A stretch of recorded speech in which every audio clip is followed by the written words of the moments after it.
এখন বাজে রাত্রি প্রায় 11:30।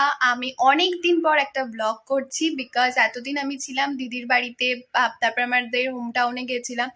তো সেখানে দিদির পুচকু মানে আমাদের জেরির সাথে এতটা টাইম কাটিয়েছি, অফিস করে বাড়িতে সবার সাথে টাইম কাটিয়ে আমার ইন্ডিভিজুয়াল ভাবে যে ব্লগ করব সেটা টাইম হয়ে ওঠেনি, বিকজ ব্লগ করলেই হয় না, তার সাথে এডিটিং থাকে অ্যান্ড অল থাকে।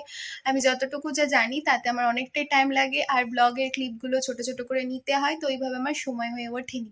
তো এখন প্রায় 11:30 বাজে, আমি বললাম ছোট্ট করে কিছু স্টার্ট করা যাক, অনেকদিন যেহেতু করা হয়নি।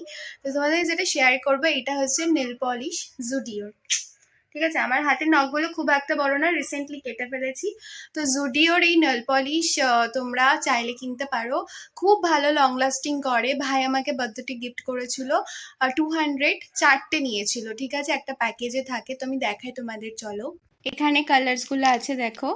ঠিক আছে, এইটা হচ্ছে নেল পালিশ, আর এই যে জুডিওর বক্স, এটাতে নিয়েছিল মাত্র কোথায় লেখা আছে, দাঁড়া দেখাচ্ছি তোমাদেরকে, 199 এটাই নিয়েছিল। ভাই আমাকে গিফট করেছিল, আমি খুব হ্যাপি, বিকজ জেনারেলি আমাকে নেল পালিশ সবাই গিফটই করে। আমার একটা দিদি আছে সঞ্জিতা দি, ভাই গিফট করেছে আমাকে, বন্ধুরাই জেনারেলি গিফট করে নেল পালিশ। আমি খুব একটা নিজে কেনা হয়ে ওঠেও না।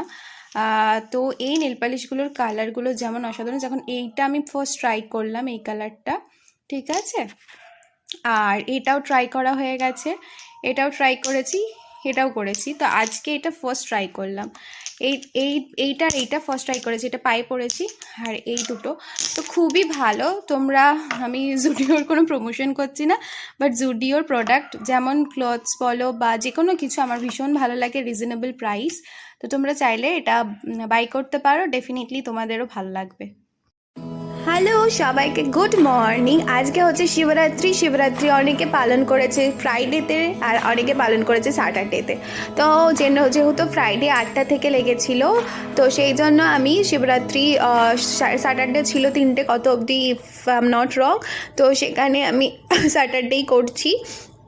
আর এখানে আমার যেটুকু যতটা পেরেছি আমি সবটুকু করেছি ভগবানের জন্য। আর শিব ঠাকুর আমার কাছে মানে কি সেটা বলে বোঝাতে পারবো না। আমাদের বাড়ির সবাই খুব শিব ভক্ত, তোমরাও জানিও কারা কারা তোমরা শিবের ভক্ত। আমার ভীষণ ভীষণ মানে বলতে পারো শিব ঠাকুরের ওপর আমি রাগ করে অনেক কিছু বলতে পারি, রাগ করে মাঝে মাঝে এরকম মনে হয় যখন খুব সবার ক্ষেত্রেই যে কোনো প্রবলেমে পড়লে আমরা যারা ভগবানে বিশ্বাসী তারা ভগবানকে ডাকি। তো আমি সবসময় শিব ঠাকুরকে ডাকি, আর হচ্ছে হনুমান ঠাকুর।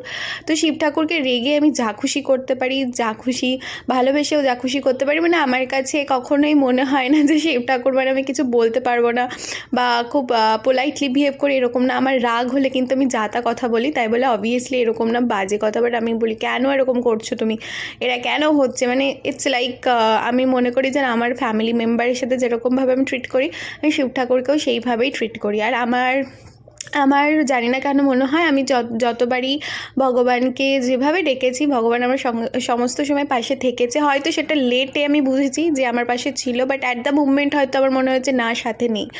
তো এইরকমভাবে আমি সমস্ত এখানে কথা বলতে বলতে ফলটা কেটে নিলাম। আর আমি বেলটা নিয়েছি, ঠিক আছে, বেলটা হচ্ছে এখানে বেলের দাম হচ্ছে 15 টাকা করে নিচ্ছে, কেউ 20 টাকা করে নিচ্ছে। আর আকন্দ ফুল, যেটা আমার কৃষ্ণনগরের ওখানে বাড়ির পাশেই গাছ থাকে, তুলে নিয়ে মালা গাঁথা যায়, আর এখানে সেটা আমাকে কিনতে হয়েছে 15 টাকা দিয়ে। তো অনেকের কাছে 20 টাকা 15 টাকা এরকম করে বিক্রি হচ্ছে। তো এখানে চন্দন যেটা আমি কিনেছিলাম ক্যান্টনমেন্ট থেকে, এটা এত বাজে একটা চন্দন যেটা কোনোভাবেই চন্দনের তোমার মনে মানে স্মেলই আসে না। তো সেই জন্য বলে না যে তুমি যত বেশি মানে সিটি টাইপের জায়গাতে থাকবে বা মেট্রো সিটিতে থাকবে, তখন অনেক কিছু অ্যাভেলেবিলিটি মানে যেগুলো পিওর থিংস সেগুলো পাওয়াটা খুব চাপের। সেটা আমি কৃষ্ণনগরের খাবারের সাথে কলকাতার খাবার যখন কম্পেয়ার করি, আমি সত্যি মনে হয় ফার বেটার। কৃষ্ণনগরের ফুড কোয়ালিটি এত ভালো, সেটা কিছুভাবে প্রকাশ করা যাবে না। আর তেমনি সমস্ত কিছু জেনুইন অথেন্টিক পাবে। আর কলকাতাতে দেখেছি মানুষ যে যেভাবে পারে যেভাবে যা খুশি বিক্রি করছে, যাই হোক।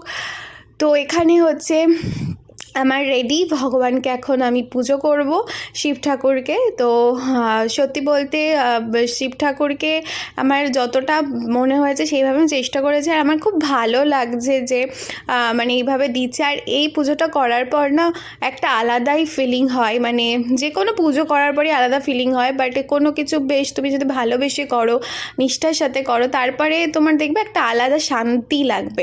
তো আমি সকালবেলা উঠে সমস্ত বাজার টাজার করে তারপরে 11:30টার মধ্যে সমস্ত রেডি করে পুজো করেছিলাম। আমি আমার মতো করে করেছিলাম, আবারও বলছি আমি কোনো মন্দিরে যাইনি।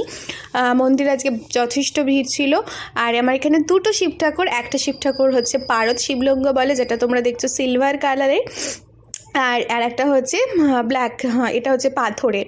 তো এই পাথরের শিব ঠাকুরটা আমি পুরীতে গিয়ে কিনেছিলাম, আমার মনে আছে।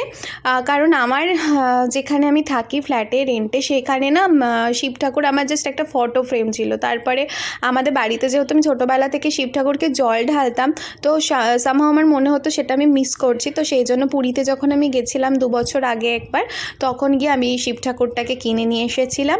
আর তার আগে অবভিয়াসলি আমি আর একটা ছিল, সেটা না কোনোভাবে ক্র্যাক হয়ে গেছিলো। তো আমি যেটুকু শুনেছি, ওই ক্র্যাক হওয়া শিব ঠাকুর বা কোনো ভেঙে যাওয়া কিছু রাখতে নেই। তো আমি সেটা সমুদ্রে গিয়ে ভাসিয়ে দিয়েছিলাম, আর ওখান থেকে একটা শিব ঠাকুর কিনেছিলাম।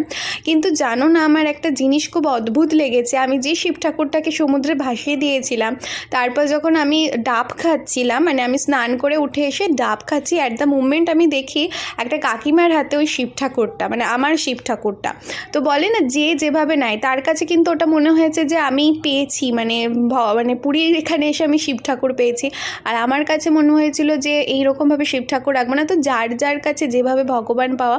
তো আমি কাকিমাটাকে কিছুই বলেছিলাম না, কিন্তু আমার ভীষণ একটা শখ লেগেছিল, একটা আচানক হয় না যে বাবা আমার ঠাকুরটাই পেলো কাকিমাটা। যাই হোক, তো মা বললো ওটা কোনো ব্যাপার না, ঠিক আছে, তোমার মন থেকে মনে হয়েছে যে মানে ভেঙে গেছিলো, যেহেতু শিব ঠাকুরটা রাখতে নেই, তাই তুমি মানে ভাসিয়ে দিয়েছো জলে। আর যার মনে হয়েছে যে এই ঠাকুরটাই সে পুরীতে এসে পেয়েছে, সে সেটাকে মানে সদিচ্ছায় গ্রহণ করেছে। তো দুরকম পার্সপেক্টিভ আছে, তো এটা নিয়ে মন খারাপ করার কোনো দরকার নেই।